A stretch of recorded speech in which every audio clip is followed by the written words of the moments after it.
One ಟೈಮಲ್ಲಿ ನನ್ನ ಜೀವನನೇ ಮುಗ್ದೋಯ್ತು, ನನ್ನ ಲೈಫೇ ಎಂಡ್ ಮಾಡ್ಕೋಬೇಕು ಅಂತ ಅಂದ್ಕೊಂಡೆ. ಆದರೆ ನನ್ನ ಲೈಫು ಇಷ್ಟು ಚೆನ್ನಾಗಿರಬೇಕಾದ್ರೆ ನಾನು ಯಾಕೆ ಎಂಡ್ ಮಾಡ್ಕೋಬೇಕು ಅಂತ ಒಂದು ದಿನ ನಿರ್ಧಾರ ಮಾಡಿದೆ. ಆವತ್ತಿನ ಒಂದೊಳ್ಳೆಯ ನಿರ್ಧಾರ ಇವತ್ತು ಈ ಮಟ್ಟಕ್ಕೆ ಕರ್ಕೊಂಡು ಬಂದು ನಿಲ್ಲಿಸಿದೆ. ನಮಸ್ತೆ, ನಾನು ನಿಮ್ಮ ಸೌಮ್ಯಶ್ರೀ. ನಮ್ಮ ರಾಘವೇಂದ್ರ ಸ್ಯಾರೀಸ್ ಪೇಜ್ಗೆ ಇವತ್ತು ಮಲ್ಕೋಟನಲ್ಲಿ ಸ್ಯಾರೀಸ್ನ ತರಿಸಿದ್ದೀನಿ. ಇವಾಗ ಇರೋ ಬೇಸಿಗೆಗೆ ಸ್ಯಾರಿ ಅಂತೂ ತುಂಬಾ ಚೆನ್ನಾಗಿದೆ. ಮೊದಲು ನಾನು ಒಂದು ಪೀಸು ಸ್ಯಾಂಪಲ್ ಪೀಸ್ನ ತರಿಸ್ತೀನಿ, ಯಾವಾಗಲೂ ಅಷ್ಟೇ. ಈ ಪೀಸ್ನ ನಾನು ತರಿಸ್ದೆ, ಇದು ನನಗೆ ತುಂಬ ಲೈಕ್ ಆಯಿತು.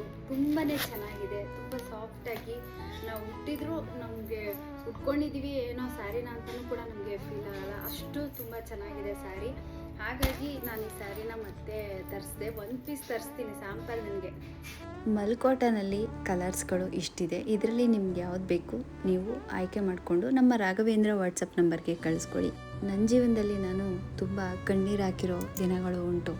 ಅನ್ಕೋಬೋದು ನಾನು ನಗ್ದಾಗ ಏನಪ್ಪ ಇವರು ಇಷ್ಟೊಂದು ನಗ್ತಾರೆ, ಇವ್ರಿಗೆ ಏನು ಕಷ್ಟಗಳಿಲ್ವಾ, ಏನೇ ಇಲ್ವಾ ಅಂತ. ಕೆಲವರು ನಾನು ನಕ್ಕಾಗ ಅವರು ಕೂಡ ನಕ್ಕಿದ್ದಾರೆ, ಇನ್ನು ಕೆಲವರು ಬೇಜಾರು ಮಾಡ್ಕೊಂಡಿರ್ತಾರೆ, ಇನ್ನು ಕೆಲವರು ಮಾಡೋಕ್ಕೆ ಕೆಲಸ ಇಲ್ಲ ಅಂತ ಅಂದ್ಕೊಂಡಿರ್ತಾರೆ. ಆದರೆ ಹಿಂದೆ ನಾವು ಎಷ್ಟು ಅಳ್ತಿದ್ವೋ ಮುಂದೊಂದು ದಿನ ಅಷ್ಟೇ ನಗ್ತಾ ಖುಷಿಯಾಗಿರ್ತೀವಿ. ನಾನು ಏನಾದರೂ ಒಂದು ಆಯಿತು ಅಂದಾಗ ನಾವು ಅಳೋದ್ರಿಂದ ಏನೂ ಇಲ್ಲ, ಆದರೆ ಆ ಕಣ್ಣೀರು ಅಂತ ಬಂದೇ ಬರುತ್ತೆ. ಆ ಕ್ಷಣಕ್ಕಷ್ಟೇ ನಾವು ಇಟ್ಕೋಬೇಕು ಹೊರತು ಅದನ್ನೇ ನಾವು ಪ್ರತಿನಿತ್ಯ ಒಂದು ಕೆಲಸ ಥರ ಇಟ್ಕೋಬಾರ್ದು. ಯಾಕೆ ಈ ಮಾತು ಹೇಳ್ತೀನಿ ಅಂದರೆ, ಮೊನ್ನೆ ಒಬ್ಬರು ನನಗೆ ಒಂದು ವಾಯ್ಸ್ ಮೆಸೇಜ್ ಹಾಕಿದರು. ಅಕ್ಕ, ನನಗೆ ತುಂಬ ಕಷ್ಟ ಆಗಿಬಿಟ್ಟಿದೆ, ನನ್ನ ಕೈಲಿ ಬದುಕೋಕ್ಕೆ ಆಗ್ತಿಲ್ಲ ಅಂತ ತುಂಬ ಹತ್ಕೊಂಡು ಅವ್ರು ಮಾತಾಡಿದರು. ಆ ಟೈಮಲ್ಲಿ ನಾನು ಹೇಳಿದ್ದಿಷ್ಟೇ, ನೋಡಿ ಅಮ್ಮ, ನಾವು ಹತ್ಕೊಂಡು ಕೂತ್ಕೊಂಡು ನಮ್ಮ ಕಷ್ಟ ಬಂದಿದೆ, ನಮ್ಮ ಕೈಲೇನೋ ಆಗ್ತಿಲ್ಲ ಅಂತ ಅಂದರೆ ಏನೂ ಆಗಲ್ಲ. ನಾವು ಅದನ್ನೆಲ್ಲ ಸೈಡಿಗಿಟ್ಟು ನಮ್ಮ ಜೀವನದಲ್ಲಿ ಏನೇ ನಡೆದಿರ್ಬೋದು ಹಳೆ ಘಟನೆಗಳು ಅದೆಲ್ಲ ಸೈಡಿಗಿಟ್ಟು ಮುಂದೆ ನಾವು ಬದುಕೋ ದಾರಿ ಕಡೆ ಹೋಗಬೇಕು. ಹಳೆಯದನ್ನೇ ನೆನೆಸ್ಕೊಂಡು ಕೊರ್ಕೊಂಡು ಕಾಯಿಲೆ ಬರ್ಸ್ಕೊಂಡು BP ಶುಗರ್ ಬರ್ಸ್ಕೊಂಡು ಯೋಚನೆ ಮಾಡಿಕೊಂಡು ನಮ್ಮ ಹೆಲ್ತನ್ನು ನಾವು ಹಾಳು ಮಾಡ್ಕೊಳ್ಳೋ ಬದಲು ಹಿಂದೆ ಏನಾಯಿತೋ ಅದನ್ನೆಲ್ಲ ಬಿಟ್ಟಾಕಿ ಮುಂದೆ ಏನಾಗಬೇಕು, ಮುಂದೆ ನಾವು ಹೇಗೆ ಬದುಕಬೇಕು, ಹೇಗೆ ಜೀವನ ಮಾಡಬೇಕು ಅನ್ನೋದ್ರ ಕಡೆ ಗಮನ ಕೊಡಬೇಕು. ನಾವೆಷ್ಟು ಅಳ್ತೀವೋ ಅಷ್ಟು ನಮಗೆ ನೆಗೆಟಿವು, ನಾವೆಷ್ಟು ನಗ್ತಾ ಇರ್ತೀವೋ ಅಷ್ಟು ಪಾಸಿಟಿವ್. ನಮಗೆ ನಾವೇನೇ ಒಂದು ಕೆಲಸ ಮಾಡಲಿ ಎಲ್ಲ ಸಕ್ಸಸ್ ಆಗುತ್ತೆ.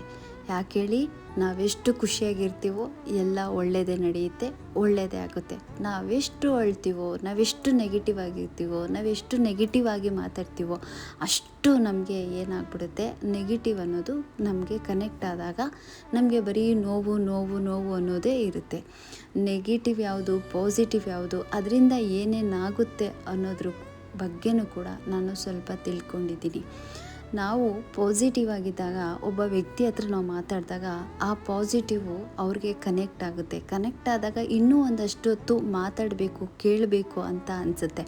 ಅದೇ ನೆಗೆಟಿವ್ ವ್ಯಕ್ತಿಗಳು ಏನು ಅಂದರೆ ತುಂಬ ಅಳೋದು, ಯೋಚನೆ ಮಾಡೋದು, ಬೈಯೋದು, ಬೇರೆಯವ್ರ ಬಗ್ಗೆ ಅವ್ರು ಹಾಗೆ ಹೀಗೆ ಆ ಥರ ಮಾತಾಡಿದಾಗ ಬೇರೆಯವ್ರ ನೆಗೆಟಿವ್ ಅವ್ರಿಗೋಗಿ ಕೂತ್ಕೊಂಡಿರುತ್ತೆ. ಅವರು ಇನ್ನೊಬ್ರ ಹತ್ರ ಮಾತಾಡಿದಾಗ ಅದು ಇನ್ನೊಬ್ರಿಗೆ ಹೋಗಿ ಕನೆಕ್ಷನ್ ಆಗುತ್ತೆ. ಹಾಗಾಗಿ ಯಾರೇ ಆಗ್ಬೋದು, ನಾನೇ ಆಗ್ಬೋದು, ನೀವೇ ಆಗ್ಬೋದು, ಆದಷ್ಟು ಪಾಸಿಟಿವ್ ಆಗಿರಿ, ಸ್ವಲ್ಪ ತಾಳ್ಮೆಯಿಂದಿರಿ, ತಾಳ್ಮೆನ ಕಳ್ಕೋಬೇಡಿ.